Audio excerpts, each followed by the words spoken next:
Hello बच्चों।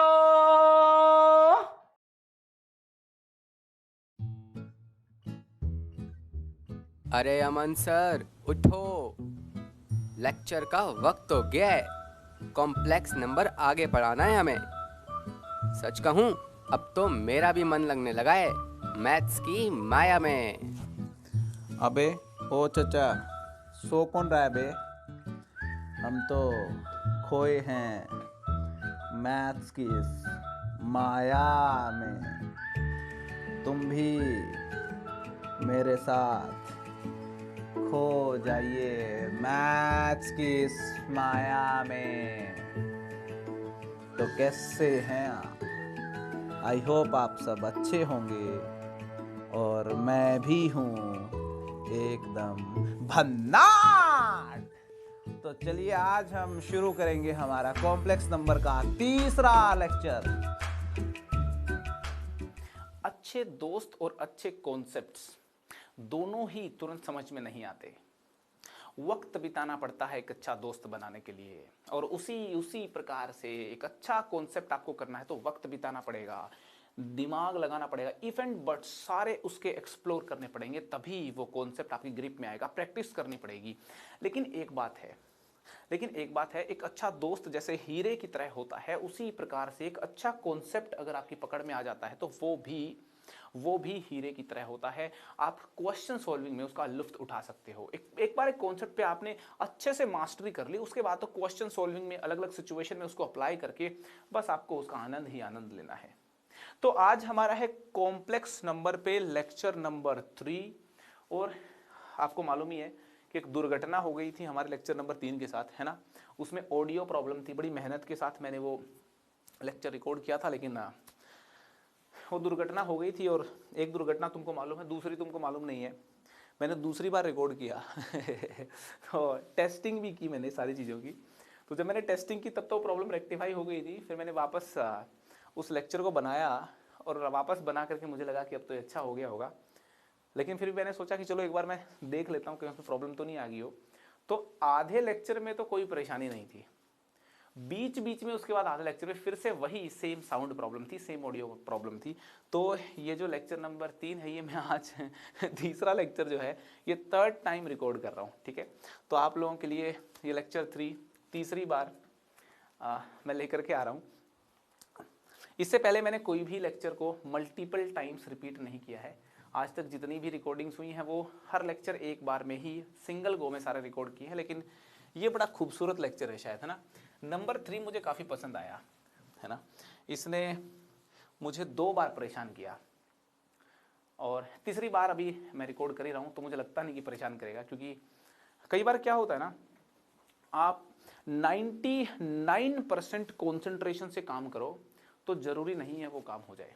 तो पिछली दोनों दफे जब मैंने रिकॉर्ड किया तो 99% कॉन्सेंट्रेशन के साथ किया, सब कुछ टेस्ट किया, सारे काम किए, लेकिन एक काम करना मैं भूल गया था। और है ना, पहली दफे एक काम करना भूल गया, उसकी वजह से प्रॉब्लम हो गई। दूसरी बार दूसरा कोई चेक मारना भूल गया, फिर उससे प्रॉब्लम हो गई।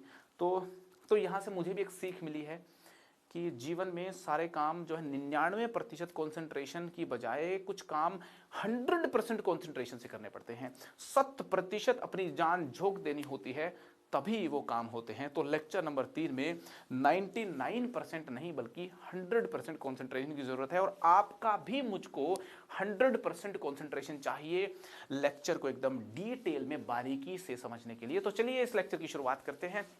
हमने लेक्चर 2 में argument and modulus of complex numbers की कई सारी प्रॉपर्टीज सीखी थी।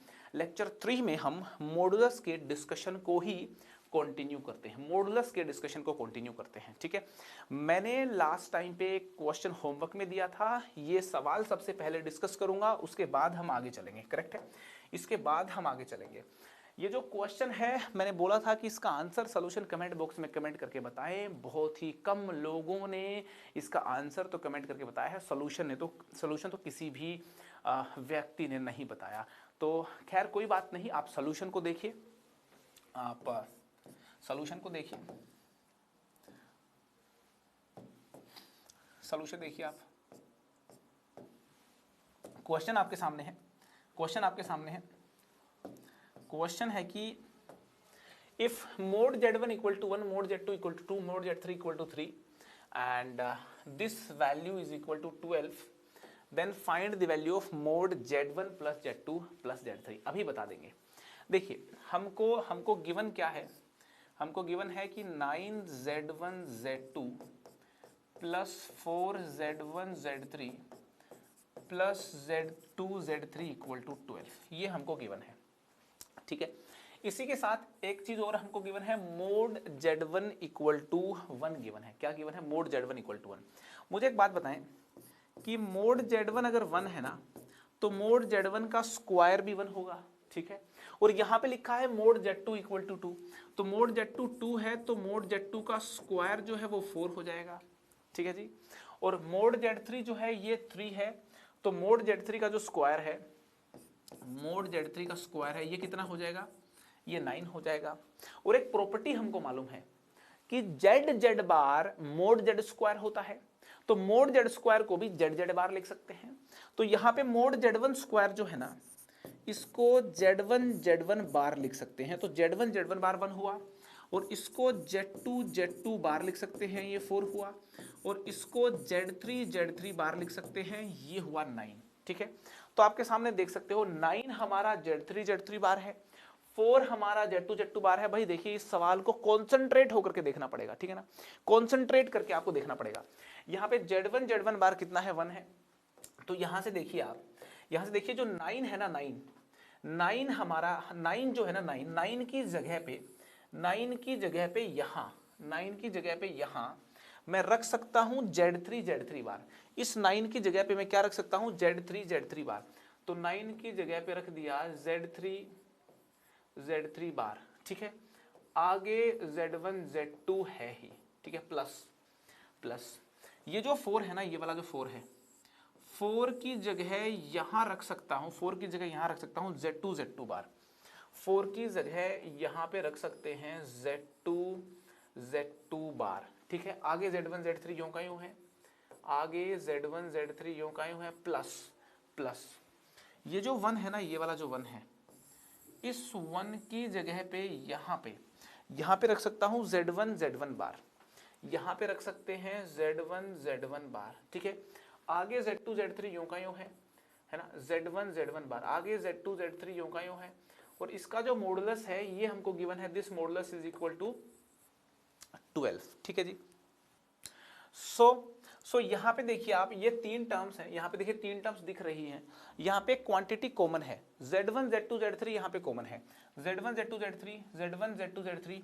तो यहाँ पे देखिए z1 z2 z3 कॉमन ले लिया मैंने, z1 z2 z3 को मैंने कॉमन ले लिया। ठीक है, तो यहाँ बच जाएगा z3 बार, z1 z2 z3 कॉमन आके आगे बचा z2 बार, और आगे बचा z1 बार इक्वल टू 12। ठीक है जी, अब देखिए यहाँ पे क्या है, कई सारे कॉम्प्लेक्स नंबर मल्टीप्लिकेशन में है और उनका मॉडुलस लिया हुआ है, तो इंडिविजुअल मॉडुलस भी इनका ले सकते हैं इस तरीके से। ठीक है ना, इनका मॉडुलस ले लिया, और यहाँ पे क्या z3 बार प्लस z2 बार प्लस z1 बार है ना, तो इसको z1 plus z2 plus z3 बार लिख सकते हैं। मैं ऑलरेडी बता चुका हूँ आपको कि अलग अलग कॉम्प्लेक्स नंबर पे बार लिखे हो या इस प्रकार से कंप्लीटली समेशन पे बार लिखा हो, बात एक ही है। करेक्ट है जी। तो यहाँ देखिए mod z1 की वैल्यू कितनी है, mod z1 की वैल्यू गिवन है, mod z1 की वैल्यू है 1, mod z2 2, mod z3 3 है, तो ये वैल्यू 1 है, ये वाली वैल्यू 2 है, और ये वाली वैल्यू 3 है। 3 इंटू 2 इंटू 1 कितना हो गया? 6 हो गया। 6 into mod z1 z2 z3 बार। अब देखिए mod z1 z2 z3 बार और mod z1 plus z2 plus z3, z1 plus z2 plus z3, ये एक ही बात होगी, है ना। ये वाली जो क्वांटिटी है और ये जो क्वांटिटी है, दोनों क्वांटिटीज सेम है। दोनों क्वांटिटीज सेम इसलिए हैं क्योंकि मैं आपको बता चुका हूं, एक कॉम्प्लेक्स नंबर का कॉन्जुगेट ले लें, उसका मॉडुलस ले लीजिए, या कॉम्प्लेक्स नंबर खुद का मॉडुलस ले लीजिए, दोनों बराबर आती हैं। z बार का मॉडुलस और z का मॉडुलस बराबर होते हैं, इसी वजह से यहाँ ये z बार का मॉडुलस और z का मॉडुलस बराबर है। तो मैंने बार को हटा भी दिया यहाँ पे, तो मॉडुलस के अंदर बार है तो बार हटा भी सकते हो, कोई परेशानी नहीं है। ठीक है, तो यहाँ अपने को मिल गया है mod z1 plus z2 plus Z3 equal to 12, 6 गया नीचे, तो ये हो गया हमारा 2। ठीक है, तो mod Z1 plus Z2 plus Z3 कितना मिल गया हमको? 2 मिल गया। निकालना क्या था? यही चीज निकालनी थी, 2 के बराबर आ गई, ये आ गया अपना आंसर। करेक्ट है जी। सो मूव करते हैं आगे, मूव करते हैं आगे। हमारी मॉडुलस की प्रॉपर्टीज के डिस्कशन को आगे बढ़ाने का सही वक्त आ चुका है। देखिए जरा, हम लोगों ने मॉडुलस में क्या क्या डिस्कशन किया था। सबसे पहले तो मैंने कहा था एक कॉम्प्लेक्स नंबर अगर a प्लस बी आयोटा हो, एक कॉम्प्लेक्स नंबर अगर a प्लस बी आयोटा है तो उसका जो मॉडुलस है वो होगा under root of a square plus b square. ठीक है, और मैंने आपको कहा था कि a plus B iota complex number जो है ना, उससे ओरिजिन की जो दूरी है ना, ये दूरी, इस दूरी की बात कर रहा हूं मैं, इस दूरी को बोलते हैं मॉडुलस z। इस दूरी को क्या बोलते हैं? Modulus z। मतलब एक complex number a plus iota b की ओरिजिन से जो दूरी है ना, वो दूरी होती है मॉडुलस z। तो मॉडुलस z का ज्योमेट्री में मीनिंग क्या होता है? ओरिजिन और कॉम्प्लेक्स नंबर के बीच का जो डिस्टेंस है, ये हमारा क्या होगा? मॉडुलस z होगा। ठीक है जी। उसके बाद मैंने आपको बता दिया कि z बार का मॉडुलस और z का मॉडुलस बराबर होते हैं।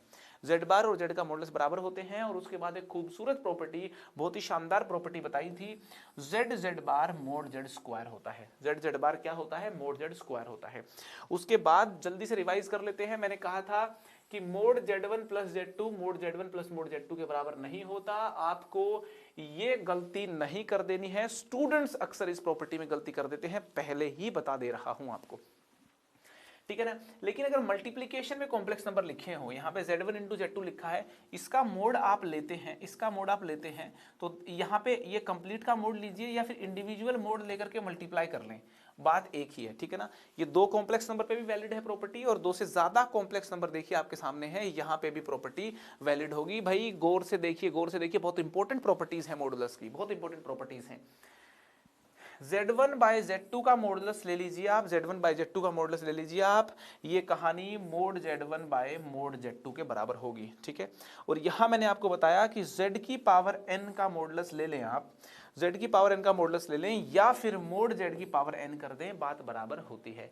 और मैंने होमवर्क में भी दिया था, इस प्रॉपर्टी को प्रूव करके लाने के लिए आपको होमवर्क में भी दिया था। बहुत सारे लोगों ने कमेंट करके होमवर्क जो है करके लाए हैं और कमेंट करके इसका प्रूफ मुझे बताया कि हमने प्रूव कर लिया, और कुछ लोगों ने तो सोल्यूशन भी अटैच किया। बहुत बहुत बढ़िया बात है। जिन लोगों ने इनका प्रूफ नहीं किया है उनके लिए यहाँ पे मैंने प्रूफ भी लिख दिया है, आप लोग गो थ्रू कर सकते हो, आप लोग इस प्रूफ को देख सकते हो। मैंने क्या किया है, मैंने Z1 एक कॉम्प्लेक्स नंबर लिया, Z2 एक कॉम्प्लेक्स नंबर लिया, ये A1 प्लस B1 आयोटा है, ये A2 प्लस B2 आयोटा है। ठीक है, ये A1 प्लस B1 आयोटा है, ये A2 प्लस B2 आयोटा है। फिर Z1 Z2 को मल्टीप्लाई किया और Z1 Z2 का मोड निकाल दिया। Z1 Z2 का देखिए मोड निकाला, सिंप्लीफाई किया, तो आपके पास देखिए इक्वेशन नंबर 1 आ गई। और फिर मोड Z1 मोड Z2 किया मैंने। ठीक है ना, मोड Z1 अलग से निकाला, मोड Z2 अलग से निकाल के मल्टीप्लाई किया, इक्वेशन नंबर 2 आ गई। तो फ्रॉम इक्वेशन 1 एंड 2 यहाँ पे क्लियरली आप नोटिस कर सकते हो, फ्रॉम इक्वेशन 1 एंड 2 ये बात देख सकते हो कि राइट साइड बराबर हैं तो लेफ्ट साइड भी बराबर होंगी। ठीक है, तो mod Z1 Z2 equal to mod Z1 into mod Z2। यहाँ देखिए प्रूफ भी आप लोगों के जो होमवर्क में मैंने करने के लिए दिया था, किसी से नहीं हुआ है तो देखिए आप ये प्रूफ भी कर सकते हो। ठीक है, तो चलिए आज हम मूव करते हैं आगे, मूव करते हैं आगे। और हमारी 8 प्रॉपर्टीज मॉडुलस की करने के बाद बारी है नेक्स्ट प्रॉपर्टी की, 9th प्रॉपर्टी की। Next is property number 9। ठीक है, सबसे पहले तो मैं कहूंगा जितना कॉम्प्लेक्स नंबर आप लोगों को मैंने अभी तक सिखाया है उसमें मॉडुलस हुआ, उसकी प्रॉपर्टीज हुई, उससे पहले कॉन्जुगेट और उसकी प्रॉपर्टीज थी, उससे पहले बेसिक चीजें थी कॉम्प्लेक्स नंबर के बारे में। अगर सारी की सारी बातें आपको आती हैं तभी आगे लेक्चर को देखना, नहीं तो पहले सारी चीजें रिवाइज करें फिर आगे लेक्चर देखें, तभी मजा आएगा आपको। ठीक है, तो मूव करते हैं आगे।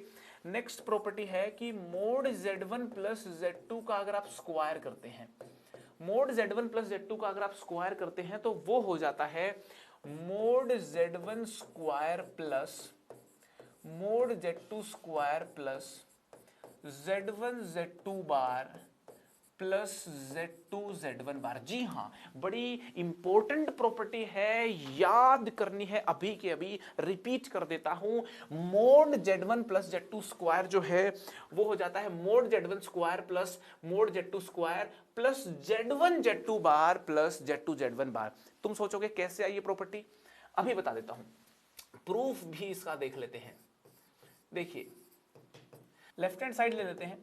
लेफ्ट हैंड साइड क्या है, लेफ्ट हैंड साइड है मोड Z1 प्लस Z2 का स्क्वायर। ठीक है, लेफ्ट हैंड साइड क्या है, मोड Z1 प्लस Z2 का स्क्वायर। अब हमें एक फॉर्मूला मालूम है कि मोड Z स्क्वायर जो होता है ना वो Z बार होता है, तो यही फॉर्मूला यहां पे इस्तेमाल किया। तो मोड Z1 प्लस Z2 का स्क्वायर जो होगा ना वो Z1 plus Z2 into Z1 plus Z2 का बार हो जाएगा। आगे सिंप्लीफिकेशन एंड एक्सपेंशन कर देते हैं, ब्रैकेट्स को ओपन कर देते हैं। ये देखिए ये Z1 बार प्लस Z2 बार लिखा जा सकता है। जब मल्टीप्लाई करेंगे, इन दोनों का मल्टीप्लिकेशन करेंगे, फिर इन दोनों का मल्टीप्लिकेशन करेंगे, उसके बाद फिर इसका मल्टीप्लिकेशन इससे, इसका मल्टीप्लिकेशन इससे करेंगे, तो क्या हो जाएगा, ये हो जाएगा Z1 बार प्लस Z2 बार प्लस Z2 बार प्लस Z1 बार। मल्टीप्लिकेशन कर दिया, दोनों ब्रैकेट्स को मैंने ओपन कर दिया। ठीक है, यहां पे क्लियरली देख सकते हैं Z1 बार जो है ये मोड Z1 का स्क्वायर है और Z2 बार जो है ये मोड Z2 का स्क्वायर है। ठीक है, ये मोड Z1 का स्क्वायर है, ये मोड Z2 का स्क्वायर है, और आगे मैंने यूं का यूं लिख दिया। आप देख सकते हैं एकदम मस्त तरीके से, मक्खन तरीके से प्रूफ कर दिया मैंने कि मोड Z1 प्लस Z2 का स्क्वायर जो है mode Z1 square plus mod Z2 square plus Z1 Z2 बार प्लस Z2 Z1 बार हो गया है। ठीक है, क्लियर है। अब देखिए इसका जो एक्सपेंशन है यूं तो मैंने लिख ही दिया, इसको यूं भी लिख देते हैं, mode Z1 square plus mod Z2 square plus ये जो क्वांटिटी है इस क्वांटिटी को लिख सकते हैं 2 times of real part of Z1 Z2 बार। अब ये कैसे लिख दिया मैंने, 2 times of real part of Z1 Z2 बार। आपको देखिए दो बातें बता रहा हूं मैं। पहली बात तो ये है कि ये जो Z1 Z2 बार है ना, ये जो Z1 Z2 बार है और ये जो Z2 Z1 बार है, ये एक दूसरे के कॉन्जुगेट हैं। ये एक दूसरे क्या है, कॉन्जुगेट ऑफ ईच अदर। ये एक दूसरे क्या है, कॉन्जुगेट हैं। ये दोनों एक दूसरे कॉन्जुगेट हैं। आप चेक भी कर सकते हो, अगर मैं इस वाले कॉम्प्लेक्स नंबर का कॉन्जुगेट करता हूं तो Z1 बार इंटू Z2 आ जाएगा। दो बार बार है तो बार हट जाएंगे, Z2 आ जाएगा। ठीक है, तो ये एक दूसरे के कॉन्जुगेट हैं। और दूसरी बात नोटिस करने वाली है कि ये कॉम्प्लेक्स नंबर में जब उसका कॉन्जुगेट जुड़ता है ना तो 2 times of real part of complex number आ जाता है। क्या आ जाता है, 2 times of real part of the complex number आ जाता है। 2 times of real part Z आ जाएगा अगर Z और Z बार को हम जोड़ेंगे तो यहाँ पे ये वाला कॉम्प्लेक्स नंबर और ये वाला कॉम्प्लेक्स नंबर जब हमने जोड़ा तो कॉन्जुगेट है तो 2 times of real part of Z आ गया, मतलब Z1 Z2 बार आ गया। ठीक है जी, क्लियर है एकदम। तो यहां से अपने को ये बात तो मालूम चल गई कि ये कॉम्प्लेक्स नंबर कॉन्जुगेट एक दूसरे के हैं, तो 2 times of real part of ये वाला कॉम्प्लेक्स नंबर लिख दो या ये वाला कॉम्प्लेक्स नंबर लिख दो, बात एक ही है। ठीक है, अब इसका एक तीसरा फॉर्मेट भी होता है, इसका एक थर्ड फॉर्मेट भी होता है। इसको यूं भी लिख देते हैं, ये जो क्वांटिटी है देखिए इसको यूं भी लिख सकते हैं 2 mode Z1 mode Z2 cos θ1 minus θ2। ठीक है ना, यहां पे देखिए दोनों फॉर्मेट्स का प्रूफ मैंने बता दिया। अब ये 2 mode Z1 mode Z2 cos θ1 minus θ2 कैसे आया, ये बात मैं आपको नेक्स्ट लेक्चर में प्रूफ करके बताऊंगा। अभी बस याद करेंगे इसको। ये वाली जो चीज है ना ये कैसे आई है इसको मैं नेक्स्ट लेक्चर में बताऊंगा, जब मैं आपको polar representation of complex number सिखाने वाला हूं। अगले लेक्चर में मैं आपको polar representation of complex number सिखाने वाला हूं। उसमें बताऊंगा कि यहां से ये कैसे लिखा है। तब तक के लिए आपको इसको याद करना है, बाकी दोनों का प्रूफ मैंने बता दिया है। ठीक है जी, प्रूफ आई होप एकदम क्लियर होगा आपको। ये देखिए प्रूफ की ये बाउंड्री कर देता हूं। ठीक है, प्रूफ आई होप आपको एकदम क्लियर होगा। एंड यहां पे 9th प्रॉपर्टी एकदम याद होनी चाहिए। कोई अगर आपसे पूछे कि भाई मोड Z1 प्लस Z2 का स्क्वायर करके दिखाइए तो आंसर आ जाएगा mod Z1 square plus mod Z2 square plus Z1 Z2 बार प्लस Z2 Z1 बार। समझ में आ रही कि नहीं आ रही? और तीनों फॉर्मेट याद होने चाहिए। अब देखिए बिल्कुल इसी के अंदाज में, इसी को एक तरीके से मैं कहूं देखते हुए मोड Z1 माइनस Z2 का स्क्वायर भी कर सकते हैं। भाई देख लो भाई, देख लो, इधर देख लो, बहुत काम की प्रॉपर्टीज हैं, है ना। मोड Z1 माइनस Z2 का स्क्वायर, यहां Z2 की जगह माइनस Z2 रख दे सब जगह पे, सब जगह पे, तो मोड Z1 माइनस Z2 का स्क्वायर निकल के आ जाएगा। तो यहां पे Z2 की जगह माइनस Z2 कर दिया तो left side Z1 minus Z2 के मोड का स्क्वायर हो गई, और राइट में Z2 की जगह माइनस Z2 कर देंगे, है ना। राइट में Z2 की जगह माइनस Z2 अगर कर देंगे तो देखिए क्या होगा, mode Z1 square plus mod Z2 square minus Z1 Z2 बार माइनस Z2 Z1 बार, ऐसे आ जाएगा। और दूसरा फॉर्मेट देखें तो mod Z1 square plus mod Z2 square minus, ये जो क्वांटिटी में से माइनस कॉमन ले लें तो 2 times of real part of Z1 Z2 बार, ऐसा लिख सकते हैं। और अभी मैंने आपको बताया ही था कि यहाँ पे जो क्वांटिटी है इसको लिख सकते हैं मोड Z1 मोड Z2। याद रहे तीनों की तीनों फॉर्मेट। θ1 θ2 क्या है, यहां से कैसे आई, एक बार आप polar representation of complex number सीख लोगे तो समझ में आ जाएगी। अभी के लिए आप इसको याद रखें, ठीक है। I hope property number 9 and 10 एकदम क्लियर होंगी आपको। अब हमारी नेक्स्ट प्रॉपर्टी की बारी है, 11th प्रॉपर्टी की बारी है। मुझे एक बात बताएं, अगर मैं ये वाली क्वांटिटी और ये वाली क्वांटिटी को जोड़ दूं, हाँ जी, मैं क्या कह रहा हूं, मैं कह रहा हूं कि mode Z1 plus Z2 square को और mode Z1 minus Z2 square को अगर मैं जोड़ दूं, अगर मैं mode Z1 plus Z2 square को और mode Z1 minus Z2 square को जोड़ दूं, तो मुझे इस क्वांटिटी को इस क्वांटिटी के साथ जोड़ना पड़ेगा। मुझे दोनों क्वांटिटीज को जोड़ना पड़ेगा, और दोनों लेफ्ट साइड जोड़ दी, राइट साइड को जोड़ना पड़ेगा। और यहां पे देखिए ये वाली टर्म जो है ये इससे कैंसिल हो जाएगी, और यहां ये वाली जो चीजें हैं डबल हो जाएंगी, तो twice of mod Z1 square plus mod Z2 square आ जाएगा। आई होप ये एकदम क्लियर होगा आपको। तो ट्वाइस ऑफ आ जाएगा mod Z1 square plus mod Z2 square. Clear है जी? 11 तक की प्रॉपर्टीज, 11 तक की प्रॉपर्टीज आपको आई थिंक एकदम याद हो जानी चाहिए। आप इन प्रॉपर्टीज को याद करें, याद करके कमेंट बॉक्स में बताएं कि आप लोगों से याद हो गई हैं क्या। याद करने के बाद, कमेंट करने के बाद ही आगे चलें, जब तक याद ना हो यहां तक के नोट्स बनाएं, यहां तक की सारी प्रॉपर्टीज को याद करें, और उसके बाद ही आगे चलना है। सुन रहे हो तुम, बोल रहा हूं मैं, समझ में आ रही है कि नहीं आ रही? यहां तक की जो प्रॉपर्टीज हैं याद करने के बाद ही, एकदम दिमाग में बिठाने के बाद, छापने के बाद ही आगे चलना है जी, ठीक है। मूव करते हैं नेक्स्ट प्रॉपर्टी पे, मूव करते हैं नेक्स्ट प्रॉपर्टी पे, हमारी प्रॉपर्टी नंबर 12 पे। प्रॉपर्टी नंबर 12 का नाम है ट्रायंगुलर इनइक्वालिटी। ट्रायंगुलर इनइक्वालिटी, ये वाली प्रॉपर्टी ट्रायंगुलर इनइक्वालिटी हम सीखें उससे पहले हमको एक बात मालूम होनी चाहिए। हमको ये मालूम होना चाहिए कि एक पॉइंट को हम कॉम्प्लेक्स नंबर से रिप्रेजेंट करते हैं, उस पॉइंट को हम पोजीशन वेक्टर से भी रिप्रेजेंट कर सकते हैं। किससे रिप्रेजेंट कर सकते हैं? पोजीशन वेक्टर से भी।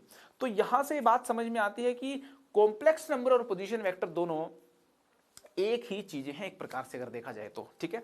तो आपको vectorial representation of complex number समझ आनी चाहिए। वेक्टोरियल रिप्रेजेंटेशन समझ में आनी चाहिए आपको कॉम्प्लेक्स नंबर्स की। क्या समझ में आनी चाहिए आपको? Vectorial representation. मैं बस इतना बताना चाहता हूं आपको कि एक कॉम्प्लेक्स नंबर को एक वेक्टर की तरह ट्रीट किया जा सकता है। एक कोई कॉम्प्लेक्स नंबर है ना, एक कोई कॉम्प्लेक्स नंबर है, मान लो a प्लस बी आयोटा, ये p पॉइंट का कॉम्प्लेक्स नंबर है। तो आप ये जो p पॉइंट है इसके कोऑर्डिनेट बोल रहे हो a, b।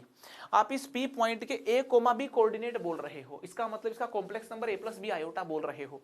आप यू भी बोल सकते हो कि इस पी पॉइंट का position vector a I cap plus B J cap है। आप इस पी पॉइंट का अब ध्यान से देख लो भाई, इस पी पॉइंट का जो complex number a plus B iota है ऐसा बोल दो, या इसका position vector a I cap plus B J cap है ऐसा बोल दो, बात तो सेम रहेगी, क्योंकि ये भी ए कोमा बी पॉइंट की इंफॉर्मेशन दे रहा है और ये भी ए कोमा बी पॉइंट की इंफॉर्मेशन दे रहा है। तो कहने का मतलब यूं लिख दें या यूं लिख दें, इस पॉइंट को एक ही बात है। इसका मतलब ये हुआ कि every complex number can be treated as a position vector, एक पोजीशन वेक्टर की तरह ट्रीट कर सकते हैं। Every complex number can be treated as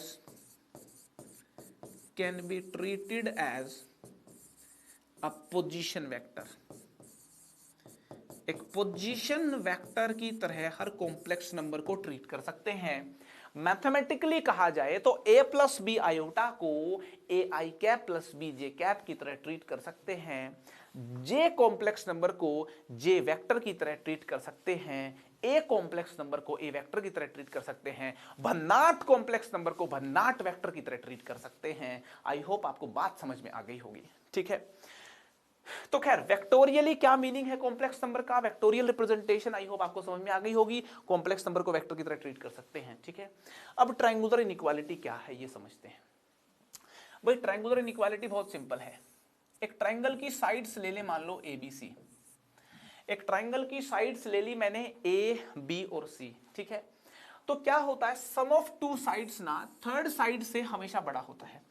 some of two sides third side से हमेशा बड़ा होता है, ठीक है ना, क्योंकि ये डिस्टेंस जो है बड़ा है इस वाले डिस्टेंस से, ये शॉर्टेस्ट डिस्टेंस है, ठीक है। ए प्लस बी बड़ा है सी से। अब बी प्लस सी को भी देखोगे तो बी प्लस सी ए से बड़ा होगा, और यहां पे ए प्लस सी को देखोगे आप तो ये बड़ा होगा बी से, ठीक है। क्या ये इक्वल भी हो सकते हैं? क्या ये इक्वल हो सकते हैं? अगर ये पॉइंट यहां पे हो, बिल्कुल यहीं पे लाई कर रहा हो, मतलब ट्रायंगल एकदम पिचक जाए, है ना, जीरो एरिया के ट्रायंगल में ये इक्वल हो सकते हैं। तो आपके सामने ये जो इनइक्वालिटीज आपको दिखाई दे रही हैं, इन इनइक्वालिटीज को ट्रायंगुलर इनइक्वालिटी बोलते हैं। इन इनइक्वालिटीज को क्या बोलते हैं? ट्रायंगुलर इनइक्वालिटी बोलते हैं। इन इनइक्वालिटीज को लिखने का एक और ढंग भी है, इन इनइक्वालिटीज को लिखने का एक और ढंग भी है। b को अगर इधर लेकर के जाओगे तो देखिए क्या हो जाएगा, a greater than equal to c minus b हो जाएगा। c को इधर लेकर के जाओगे तो b greater than equal to a minus C हो जाएगा, ठीक है। और a को इधर लेकर के जाओगे तो c greater than b minus a हो जाएगा। ये कहीं नेगेटिव ना हो जाए c माइनस बी, इसलिए मॉडुलस लगा देता हूं मैं, ठीक है। यूं लिख दें ये भी ट्रायंगुलर इनइक्वालिटी है, यूं लिख दें ये भी ट्रायंगुलर इनइक्वालिटी है, ठीक है। अब तुम सोच रहे होगे कि सर मुझे एक बात बताइए, ट्रायंगुलर इनइक्वालिटी को कॉम्प्लेक्स नंबर में क्यों सिखा रहे हो? बात तुम्हारी बिल्कुल सही है, मैं तो कॉम्प्लेक्स नंबर सिखा रहा हूं। कॉम्प्लेक्स नंबर के बीच में तुमको ट्रायंगुलर इनइक्वालिटी क्यों सिखाई भाई? वो इसलिए सिखाई क्योंकि हम ट्रायंगुलर इनइक्वालिटी का एक नया वर्जन देखने वाले हैं। हम देखने वाले हैं ट्रायंगुलर इनइक्वालिटी, हम देखने वाले हैं triangular inequality in terms of complex numbers, in terms of complex numbers। हम कॉम्प्लेक्स नंबर्स की टर्म्स में ट्रायंगुलर इनइक्वालिटी देखने वाले हैं। कैसे देखने वाले हैं? देखिए ये रियल एक्सिस है, ये इमेजिनरी एक्सिस है, ठीक है। मैं एक ट्रायंगल बनाता हूं, मैं देखिए यहां मैंने एक ट्रायंगल बना ली है, एक ट्रायंगल बना ले। इस ट्रायंगल का एक ये वर्टेक्स जो है ये ओरिजिन पे है, ये वाला वर्टेक्स ए है, ये वाला वर्टेक्स बी है, ठीक है। तो जो ए है, ये जो ओ ए है ना, ये जो ओ ए है, इस ओ ए को मैं Z1 वेक्टर बोल देता हूं। इस ए बी को मान लेते हैं, इसको मान लेते हैं Z2 वेक्टर मान लेते हैं। तो अगर ये Z1 वेक्टर है तो इसका पोजीशन वेक्टर Z1 हो जाएगा, या कॉम्प्लेक्स नंबर बोलूं Z1 हो जाएगा। और देखिए triangle law of vector addition आपने सीखा होगा, आई होप फिजिक्स में आपने triangle law of vector addition सीख लिया होगा। मैथ्स में 12th क्लास में जब वेक्टर डिटेल में सिखाऊंगा तब बताऊंगा। तो यहां पे देखिए, ये देखिए Z1 वेक्टर है, ये Z1 वेक्टर है, ये वाला वेक्टर z2 वेक्टर है, तो ये z1 vector plus z2 vector, ये वाला वेक्टर आ जाएगा। ये वाला वेक्टर देखिए, ये वाला वेक्टर आ जाएगा z1 vector plus z2 vector आ जाएगा। और इसका जो कॉम्प्लेक्स है, ये z1 प्लस z2 वेक्टर अगर है तो ये है हमारा z1 plus z2 complex number. बात समझ में आ रही कि नहीं आ रही? और एक बात साफ है, अभी ट्रायंगुलर इनइक्वालिटी मैंने सिखाया आपको कि इस वाली साइड प्लस इस वाली साइड की लेंथ का जोड़ इस साइड की लेंथ से बड़ा होगा। तो ये मोड z1 है, ये मोड z2 है। तो यहां से बात एकदम साफ है कि जो, हाँ मैं क्या बोल रहा हूं, mode z1 plus mod z2, mode z1 plus mod z2 ये बड़ा होगा या बराबर होगा mode of z1 plus z2 से, ठीक है ना। इसका प्लस इसका सम इससे तो बड़ा होगा, तो वही मैंने किया है। Mode z1 plus mod z2 जो है this must be greater then mode z1 plus z2, ठीक है। और यहां पे एक और चीज समझने वाली है, this will be greater then mode z1 minus mode z2 का मोड। अब ये कैसे लिखा मैंने, ये अभी बता देता हूं कैसे लिखा मैंने। यहां पे देखिए, इस साइड प्लस इस साइड की लेंथ का जोड़ इस साइड से बड़ा होगा, बिल्कुल बड़ा होगा। तो इस वाली साइड की लेंथ है z1 प्लस z2 का mod, this length plus this length, this will be greater than equal to mod z1, ठीक है।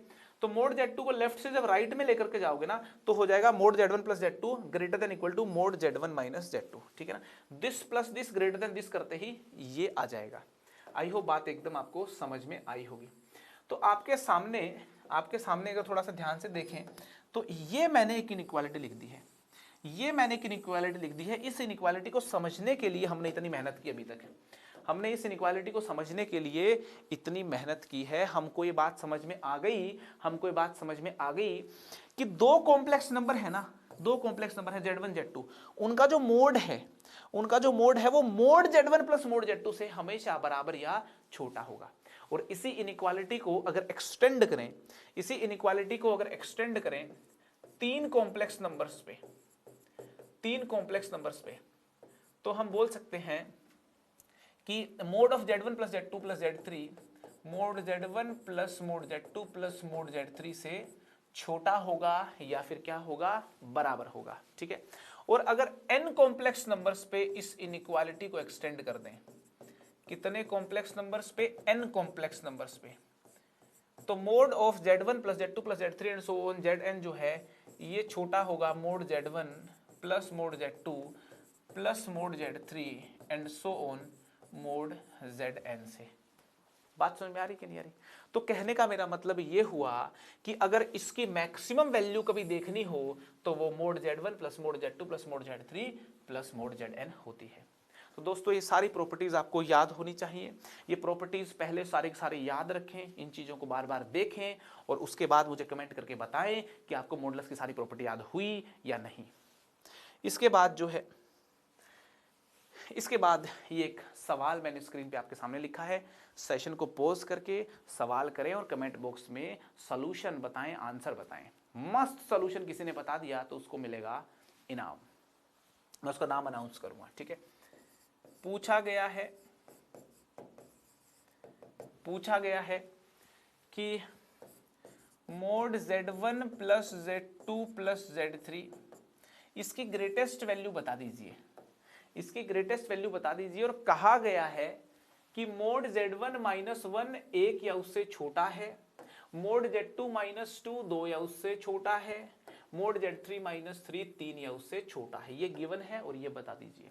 ट्राइंगुलर इनइक्वालिटी में जो चीजें सिखाई हैं उसका इस्तेमाल करने वाला हूं मैं, ठीक है। तो देखिए मैंने यहां पे क्या कर दिया ना, यहां पे z1 को लिख दिया z1 माइनस 1 और यहां कर दिया प्लस 1। z2 जो है ना उसको लिख दिया z2 माइनस 2 फिर कर दिया प्लस 2, और z3 को कर दिया z3 माइनस 3 और प्लस 3। ऐसा मैंने इसलिए किया क्योंकि मुझको z1 minus 1 z2 minus 2 z3 minus 3 बनाने थे। क्यों बनाने थे? क्योंकि वो लविंग थे। क्यों लविंग थे? क्योंकि मुझे उनके बारे में मालूम है, जिनके बारे में मालूम होता है वो लविंग होते हैं। जितना ज्यादा मालूम होता है उतने ज्यादा लविंग होते हैं, ठीक है।